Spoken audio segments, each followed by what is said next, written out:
दोस्तों, अक्सर लोगों को कहते सुनता हूँ, हमारी बहू बेटी जैसी है। क्या आपने कभी किसी को कहते सुना है कि मम्मी बिल्कुल पापा जैसी है या पापा मम्मी जैसे हैं? नहीं, क्योंकि पापा पापा होते हैं और मम्मी मम्मी।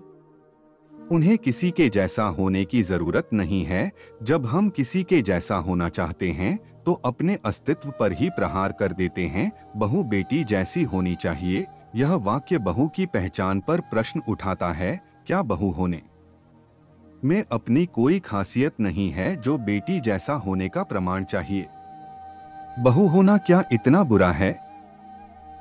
कोई यह भी क्यों कहता है, हम बहू को बेटी जैसा प्यार देंगे? इसका मतलब बहू जैसा प्यार या तो होता ही नहीं या फिर देने लायक नहीं होता। बहू बहू होती है और बेटी बेटी, इनकी तुलना करना बेबुनियाद है। बेटी घर में जन्म लेती है, बहू पराए घर से आती है, अपना बचपन कहीं पीछे छोड़ आती है। वो बेटी जैसी कैसे हो सकती है?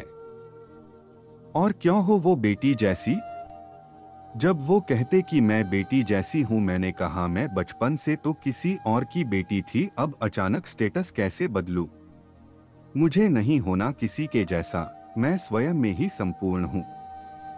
अगर हो सके तो मेरे बुरे वक्त में साथ खड़े रहना, मेरी स्वाभाविक कमजोरियों पर हंसना मत, मेरे मातृत्व पर सवाल मत खड़े करना, मुझे बेटी जैसा प्यार मत देना, पर मुझे बहू का सम्मान देना, मुझे बहू का प्यार देना। मैं बहू हूँ और बहू ही रहूंगी। बेटी तो मैं किसी की सालों पहले जन्मी थी, अब यह फिर से तो अगले जन्म में ही पाएगा। सहमत है तो शेयर करे।